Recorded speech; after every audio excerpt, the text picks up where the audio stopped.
here with Concordia head baseball coach Ryan Dupic to preview the 2019 season, which, as we record this interview about a month away from the start of actual games this season. First, we'll take a quick look back. I know last season's team had kind of the challenge of following up a GPAC championship season the year before. What do you hope maybe your players learned that are returning from what they experienced last spring? Yeah, I think,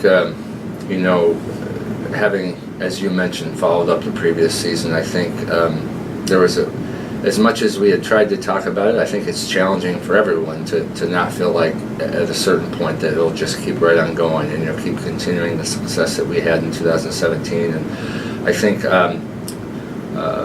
I think last year's team showed a lot of times that they were very good. I just think that maybe we didn't respond quite as well to things not going well at various times. So, we had a good start to the season.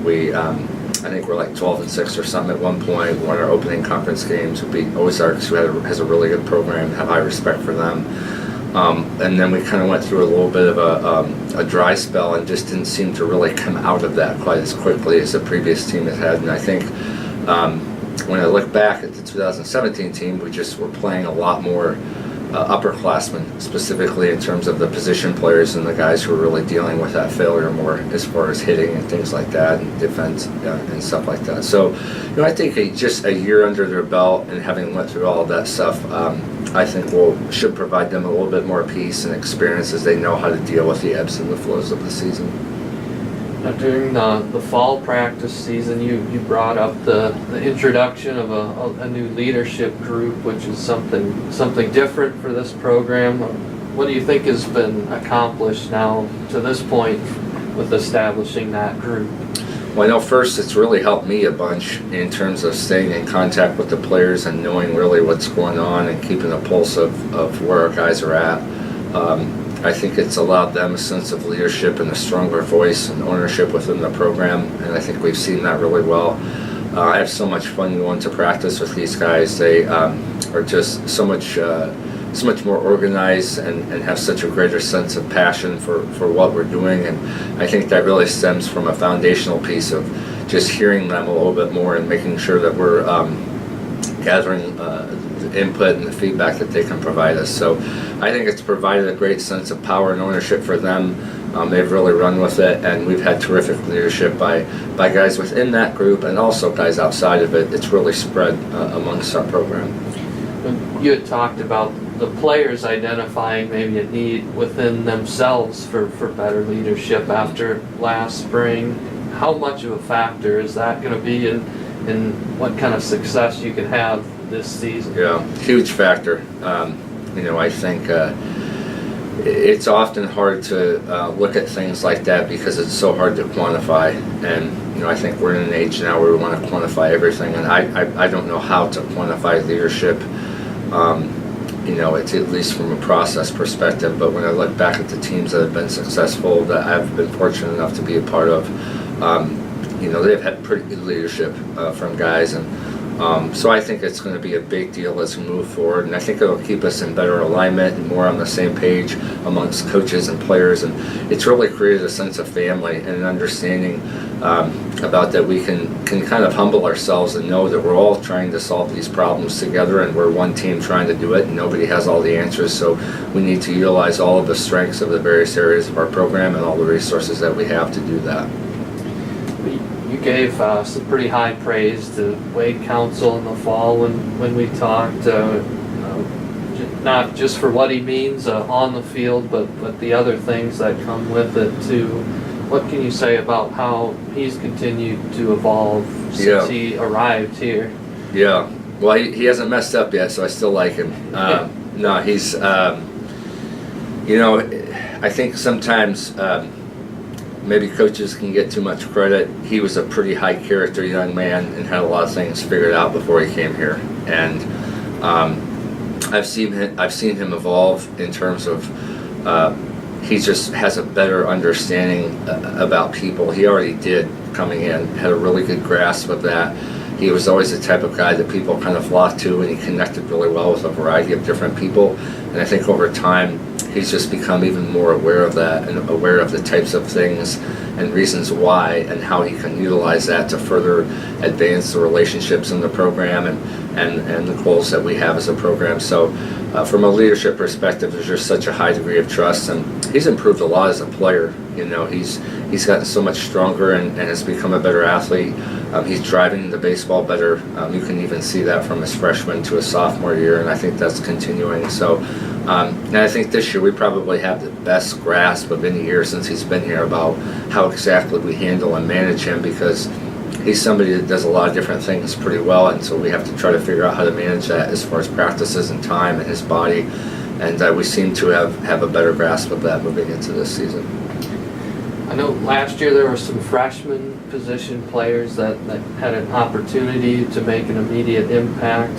What are you seeing in some of those guys like Keaton Candor and Dylan Jacob that got quite a bit of playing time as freshmen? Yeah, I said they're continuing to progress and get better. Keaton has done a nice job here so far through January. He had a pretty good fall. You know, he was banged up this summer and didn't get to play as much. So the fall was important for him to get at bats, and he did a nice job. And you know, he's a talented kid. He's always been a pretty good hitter, but he does other aspects of the game as really well also. So he's done well. Dylan Jacobs working through a little bit of a hand issue right now, so he hasn't been practicing quite as much, but he's still been doing everything that he can to try to get reps in and practice, whether that's track and pitches and things like that. So we're excited for both of them. Might have to push stuff back for Dylan a little bit, but we're seeing how he responds, and he's supposed to start hitting here by the end of the month. But we're trying to take a little bit more larger picture perspective of this and just be patient with him and make sure he's healthy. And you've got a pretty good group of guys who were starting position players back from last year. Christian Meza, obviously, and Thomas Sottle are two we hadn't mentioned yet. But how comfortable do you kind of feel with that group as a whole? Yeah, it's nice to have. It's good to have returners, and it's even better to have returners that are all-conference type players. You know, those guys were all-conference players last year. Not much has changed. I think the neat part once you get to guys who are upperclassmen is they kind of know who they are by now. They've been through things. Christian knows who he is. Thomas knows who he is. They're consistent in the way that they come to practice and the way that they prepare, their personalities, just the daily habits and routines that they have. They kind of know how this goes. And so there's not a lot of surprises with those guys, which is what we like. And it's nice to have that as a foundation moving forward with our lineup and our defense. As far as the catcher position, that seemed to be one that there'd be some competition for coming into this season. What are things kind of looking like behind the plate there? Yeah, I think Bo Dorman and Ben Berg are two guys that have really kind of elevated themselves. Ben is a terrific defensive player and has a ton of offensive potential. At times, you watch him hit and you think, boy, that's going to be pretty special at some point. He's still working through the consistency that every single young player goes through, but he's going to do a nice job for us, and I have a lot of faith in him defensively and offensively. And Bo Dorman's just a very consistent player. He can hit. He does a nice job defensively. He's just a steady guy across the board. So I think those two guys have kind of rose to the top. And there's still plenty of competition there, obviously, with Brandon having played a year ago. But I think those two guys are in the forefront right now. And maybe you can give a little bit of a breakdown of what you're seeing from a pitching staff perspective. You're replacing your 1 and 2 starters from last season. I know Jake Fosgett is someone we could see take a jump, but what do things kind of look like there? Yeah. Jake, as you mentioned, has done a really nice job. He's had a great off season and progressed really well here. Sasha Jabush is a transfer that will pitch for us and will start for us. He's done a really good job, very talented kid. Throwing from the left side, has good stuff. Tanner Wahab's made as much progress as any player in the program from the time the season ended last spring to this point. Had a terrific summer, has been a great leader. Just has done a really nice job. And Jason Munch I would put right there with Tanner in terms of the progress he's made.